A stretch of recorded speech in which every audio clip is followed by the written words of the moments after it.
Siguiendo con el curso Sociedad y Educación, vamos a ver el tercero de los vídeos sobre la reproducción educativa de las desigualdades sociales, sobre clase social, género o etnia, dedicado a la figura de Pierre Bourdieu. Los apuntes sobre las teorías de Bourdieu los pueden descargar ustedes de la página web y por lo tanto no voy a hacer aquí un resumen de su pensamiento. Simplemente voy a esbozar algunas claves de comprensión, a veces en forma, digamos, problemática, para que puedan aprovechar mejor estos apuntes.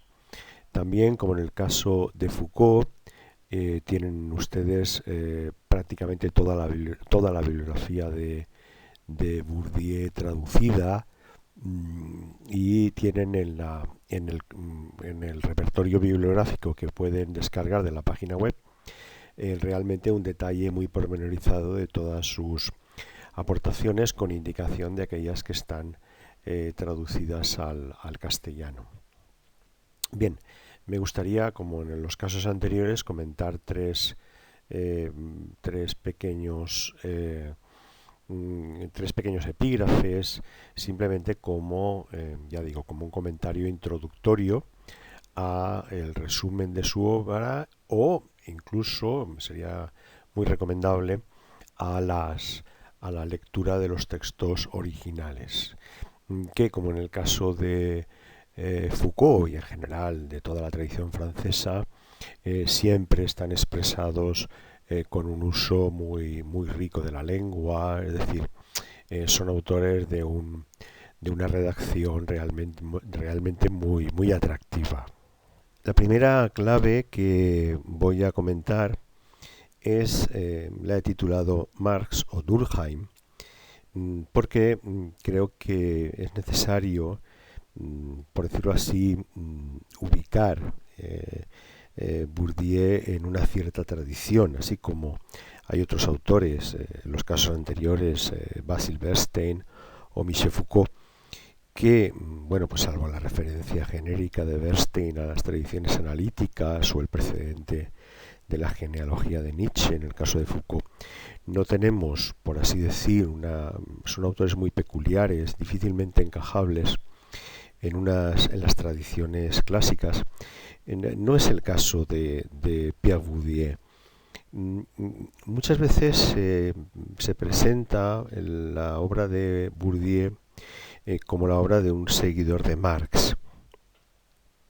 Esto es así, bueno, se suelen invocar primero la insistencia en el análisis de los capitales, no solo el capital económico, sino también el capital cultural, el capital social o el capital simbólico.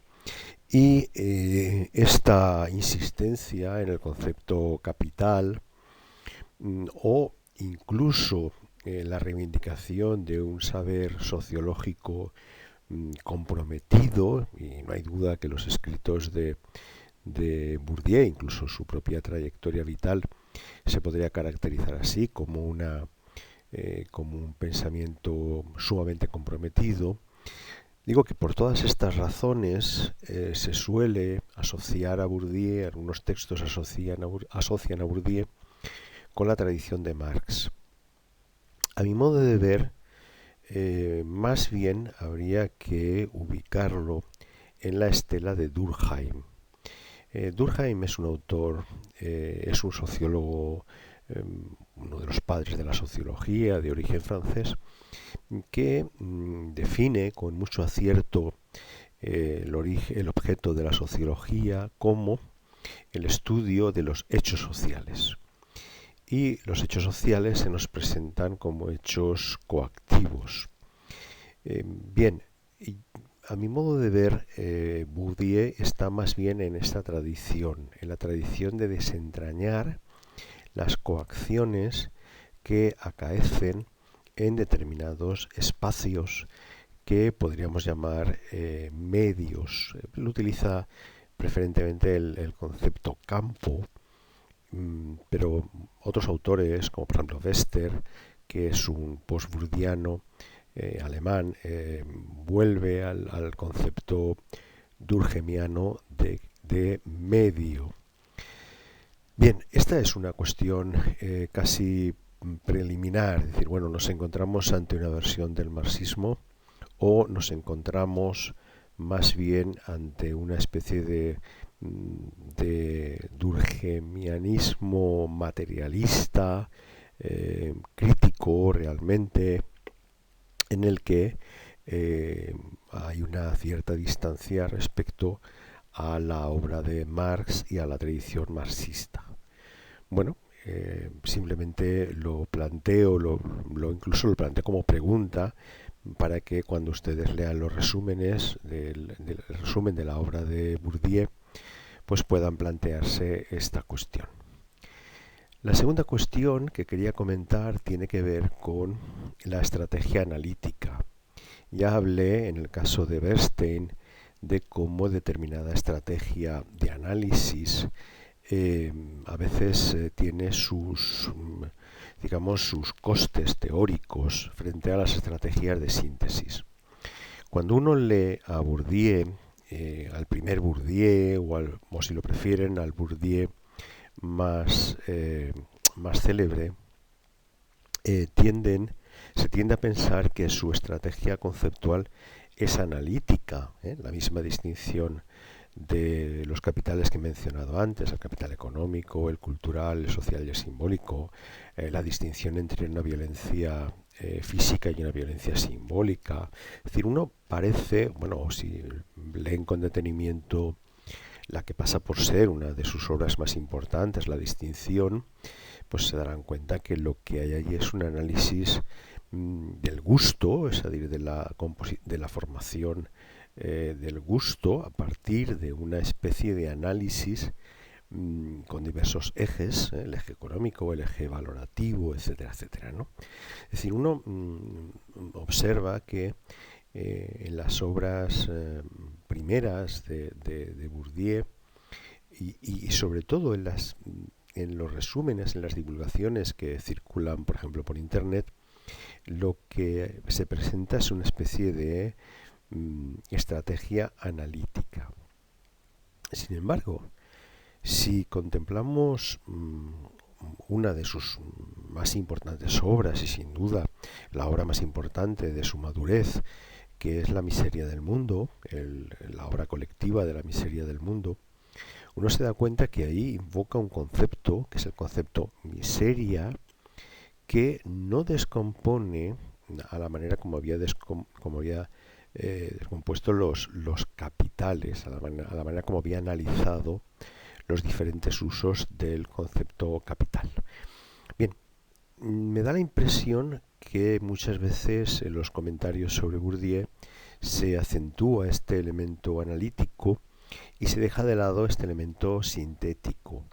Y creo que merece la pena leer esta obra de La miseria del mundo como una especie de revisión también, o de corrección, si lo prefieren así, de las primeras obras de estilo más bien analítico.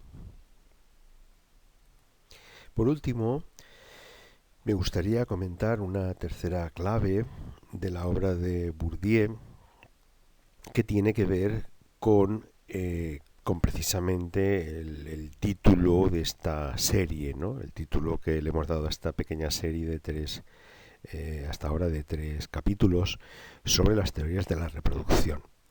Realmente la introducción del concepto reproducción, en el sentido de reproducción de desigualdades, o en el sentido, mejor dicho, de la reproducción de desigualdades que opera el sistema educativo, se debe precisamente a una obra de Pierre Bourdieu y Jean-Claude Passeron, titulada de esta manera, La reproducción. Esta obra es muy conocida y bueno, pues allí más o menos se presenta una teoría en la cual la reproducción que ejerce el sistema educativo de las desigualdades tiene que ver con los hábitus que genera, es decir, estas disposiciones permanentes, con la violencia simbólica que se ejerce por parte de los que detentan la autoridad pedagógica. Estoy, digamos, utilizando los conceptos que Bourdieu pone en circulación en esta obra. Bien, si ustedes leen el texto de la obra de la reproducción, sobre todo la primera parte, que realmente es un texto difícil porque tiene un cierto carácter axiomático, está descrito como una sucesión de axiomas y teoremas y conclusiones, tal vez lleguen a la conclusión, o al menos esa es la impresión que yo tengo, que frente a esta teoría de la reproducción de desigualdades a partir de estos conceptos que he mencionado, del hábitus, de la violencia simbólica, de los diversos capitales, etc., tal vez se apunte una segunda teoría que a mi modo de ver resulta sumamente interesante. El uso que hace Bourdieu en estos textos de la reproducción del concepto de arbitrariedad cultural o de lo arbitrario, también parecen apuntar una segunda teoría de por qué el sistema educativo reproduce las desigualdades, que podríamos llamar la teoría cero. La teoría cero. Y tomo este concepto de teoría cero de una obra de una contribución de un excelente ensayista alemán que se llama Hans Magnus Enzensberger. Hans Magnus Enzensberger es un ensayista de la generación de Heinrich Böll o Günter Grass, que son grandes literatos alemanes, digamos, consagrados con el premio Nobel, ¿no?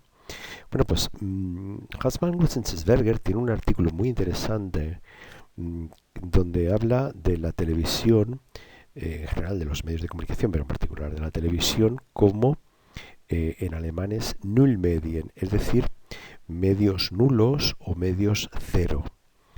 Quiere decir que en definitiva la tesis de Hans Magnus Enzensberger es que la televisión no hace nada. Es decir, que es una especie de máquina zen, una máquina que nos permite entretenernos porque no nos hace nada. Es decir, porque las historias que cuentan en definitiva no nos afectan, ¿no? Bueno, esto se podría realmente completar con otras teorías, como por ejemplo las teorías de Adorno sobre la pulsión sádica que desencadena en nosotros algunos programas de televisivos o de radio. Quiero decir, por ejemplo, pues imaginen estos concursos donde se castiga a los concursantes, pues naturalmente exacerban estas pulsiones sádicas. Pero en realidad es una máquina absolutamente de entretenimiento, porque aquello que acaece no nos importa realmente en nuestra vida. Es decir, nos permite pasar el tiempo, nos permite evadirnos, nos permite, digamos, entrar en una especie de nirvana mediático en el que suspendemos el juicio, en el que suspendemos el pensamiento, ¿no? Bueno, esta idea de la televisión como máquina zen que formula Enzensberger, creo que se asemeja en cierto sentido a la segunda teoría que apunta Bourdieu al comienzo de la reproducción. A saber que en definitiva el sistema educativo no hace nada. Porque si el sistema educativo hiciera algo, interviniera de alguna manera, naturalmente cambiaría la lógica social. Es decir, la idea es, hemos generado un dispositivo en el cual los individuos poco a poco van ajustando sus expectativas y su rendimiento. Las expectativas naturalmente están marcadas socialmente, pero la condición de posibilidad, la condición, digamos, de éxito de ese sistema como reproductor de las desigualdades sociales es que realmente sea un medio cero, es decir, que no afecte para nada, porque si alterara la lógica social digamos, de una manera suficientemente significativa, no se sostendría, ¿no? En algún momento dice Bourdieu con muy buen criterio que naturalmente la reproducción de las desigualdades no es perfecta. Siempre hay alguna excepción. Porque si no hubieran excepciones, si la reproducción fuera perfecta, estuviera perfectamente ajustada, pues naturalmente el sistema se deslegitimaría. Bien, digamos que con esas pequeñas excepciones lo que pasaría es que se justificaría la regla de que en definitiva el sistema educativo, su virtualidad es no alterar la lógica social, no alterar las desigualdades sociales. Bien, les invito a que lean los textos de Bourdieu, en particular la obra emblemática La reproducción, rastreando, digamos, esta segunda teoría de la educación cero, por así decir. Bien, como siempre, muchas gracias por su atención. Les invito a que sigan viendo los clips del curso y en este caso a que descarguen los textos el resumen de las teorías de Bourdieu, mucho más detallado que este comentario, y la extensa bibliografía sobre su obra. Reitero, muchas gracias por su atención.